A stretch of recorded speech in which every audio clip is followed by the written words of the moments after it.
Hello everyone. ये video हमारा specially उन लोगों के लिए है जिनका इस बार बिहार दरोगा 1275 में मेरिट नहीं बना है या फिर जिन लोगों का मेंस नहीं हुआ था प्रीलिम्स होने के बाद।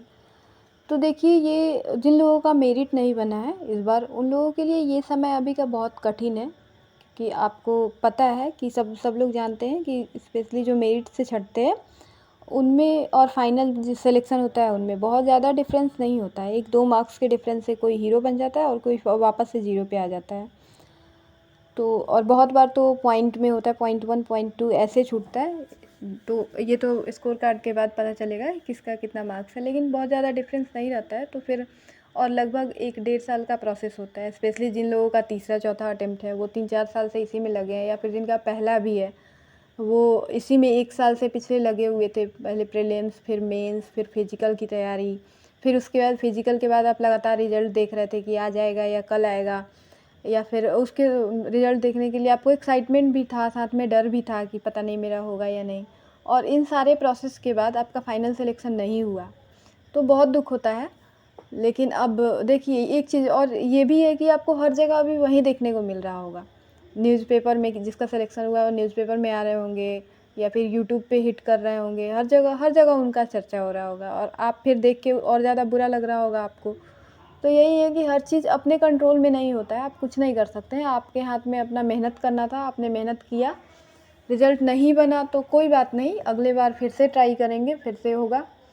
इसीलिए मैं बोलना चाहूँगी, देखिए आप बहुत लोग ऐसे हैं जो बोल रहे थे, जैसे यूट्यूब पे मेरे चैनल पे भी बहुत सारे कमेंट्स आए थे, या फिर बाकी जगह भी मैंने देखा कि लोग बोल रहे हैं कि जिनका नहीं हुआ है कि मन कर रहा है सब छोड़ दें, लग रहा है सब ख़त्म हो गया। तो हाँ, लगता है आपके पास ये ऑप्शन है भी कि सारा छोड़ दें। अभी देखिए, नहीं होने के बाद 2 ऑप्शन है। एक तो आप तैयारी छोड़ दें, हार मान लें, और दूसरा ये है कि फिर से दोगुनी जोश के साथ तैयारी करें। तो देखिए, हार मानने के लिए आप मान सकते हैं, कोई आपका कुछ नहीं करेगा, लेकिन आप देख रहे होंगे कि आपके आस-पास बहुत सारे ऐसे लोग हैं जो इंतज़ार कर रहे होंगे कि आप हार मान जाओ, जो आपके फेल होने से जिनको खुशी हो रही होगी। भले ही वो सामने में बोलेंगे, अरे! बहुत बुरा हो गया तुम्हारे साथ, तुम्हारा सिलेक्शन नहीं हुआ इतने मेहनत के बाद, लेकिन पीठ पीछे आपकी बुराई कर रहे होंगे और आपको पता भी है। तो वैसे लोगों को दोबारा खुश होने का मौका मिलेगा, और जो लोग आपका अच्छा चाहते हैं, जो चाहते हैं कि आप सफल हो जाएँ, आपके उसमें आपके फैमिली मेंबर होते हैं, कुछ अच्छे दोस्त होते हैं, तो इन लोगों को फिर बुरा लगेगा। और आप क्या चाहते हैं, जो आपका अच्छा चाहते हैं उनको उनके साथ उनको कैसा लगेगा, अपने साथ उनके बारे में भी तो सोचिए। तो इसलिए ये तो विकल्प नहीं है कि आप तैयारी छोड़ दें।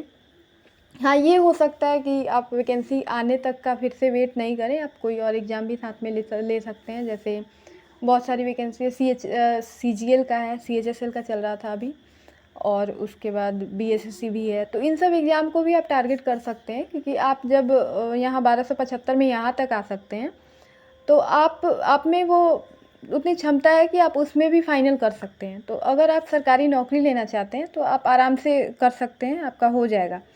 क्योंकि लाखों के भीड़ में से 3700 में आना इतना आसान नहीं था। आप आए हैं तो आपका सिलेक्शन हो जाएगा। और अगर जिनको बस दरोगा का ही करना था, जिनका सपना रहता है बहुत लोगों का कि डबल स्टार ही चाहिए, तो उन लोगों को मैं ये बोलना चाहूँगी कि हाँ, आप बुरा लगा ठीक है, लेकिन आप यहाँ से अब दुगुने जोश के साथ तैयारी कीजिए। क्योंकि जहाँ तक आप पहुँच चुके हैं वहाँ से आपको दिक्कत नहीं होगा, वहाँ तक तो आप आराम से पहुँच जाएँगे फिर दोबारा। लेकिन इस बार आपको मेहनत करना है फाइनल तक जाने के लिए, कि आपका कैसे फाइनल होगा, कैसे मेरिट बनेगा। तो आप इस तरह से तैयारी कीजिए कि हाँ, आप इस बार टॉप में आएँ। आप टारगेट करिए कि 90 प्लस मार्क्स कैसे लाएँ, क्योंकि अगले बार फिर अगर वैकेंसी ज़्यादा भी आती है तो ज़रूरी नहीं है कट ऑफ गिर जाए, ज़रूरी नहीं है कि उससे कम जाए, हो सकता है कि उससे ज़्यादा ही बढ़े, 5-6 मार्क्स फिर से बढ़े।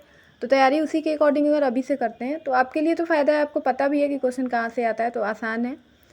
तो यही बोलना चाहूँगी कि आप हार नहीं मानिए। हार मानना सॉल्यूशन नहीं है किसी चीज़ का। बुरा लग रहा होगा ठीक है, लेकिन आप कितने दिन तक शोक मना सकते हैं, किसी चीज़ को लेकर कितने दिन बैठेंगे।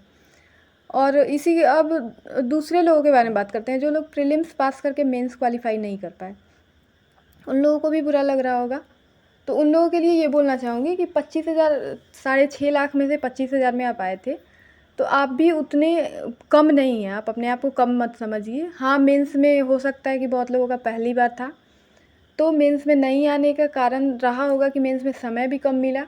तो आप इस बार मेंस से तैयारी कर सकते हैं, क्योंकि प्रीलिम्स एक बार हो जाने के बाद आपको पता है कि प्रीलिम्स का आपको सारा कुछ समझ में आ गया है कि प्रीलिम्स में क्वेश्चंस कैसे होते हैं, अटेम्प्ट कैसे करना होता है, कहाँ से पेपर आता है, कैसा प्रीवियस ईयर क्वेश्चन, सारा कुछ आपको पता है।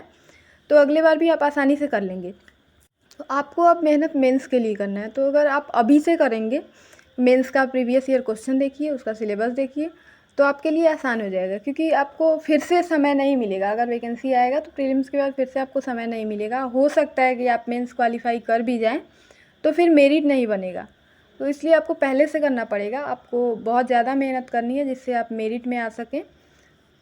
उसके लिए आप किसी से गाइड ले सकते हैं। अगर हो सकता है कोई आपके सीनियर हो, कोई टीचर हो जहाँ से आपको गाइड मिल सके, तो आप वहाँ से सहारा लीजिए, आराम से करिए। या फिर वहाँ से आप नहीं ले सकते हैं तो आप यूट्यूब से सहारा लीजिए, या फिर उससे भी अच्छा है कि आप प्रीवियस ईयर का क्वेश्चन देखिए और सिलेबस देखिए, वो आपके लिए सबसे ज़्यादा हेल्पफुल हो जाएगा। क्योंकि उसके बाद कोई उतना ज़्यादा आपको अच्छे से नहीं बता सकता है। जब आप खुद एनालिसिस करके सारा कुछ देखेंगे, सब तैयार करेंगे क्वेश्चन, आप सिलेबस देखेंगे, आप अपने नोट्स बनाएंगे, तो फिर उसका बराबरी कोई टीचर का नोट्स भी नहीं कर सकता है, या फिर कोई और मतलब आपका सीनियर भी उतना अच्छे से नहीं बता सकता है जैसा आप खुद से कर सकते हैं। तो इसलिए कोशिश कीजिए आप खुद से करें।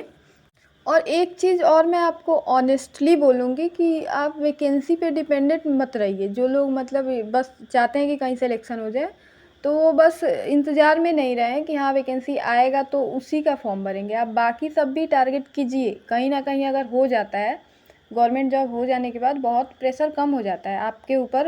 अगर आप थोड़े ज़्यादा दिनों से तैयारी कर रहे हैं तो बहुत प्रेशर होता है, लगता है कि कैसे होगा। और जैसे-जैसे समय बढ़ता है, क्योंकि अगर मान लीजिए वैसे तो वैकेंसी आने वाला है, सबको पता है कि आ जाएगा, लेकिन अगर डिले होता है पिछले बार की तरह, जैसे पिछले बार हो रहा था, पिछले 2 साल से यही हो रहा था कि वैकेंसी आएगा, आएगा, आएगा करते-करते बहुत टाइम लग गया।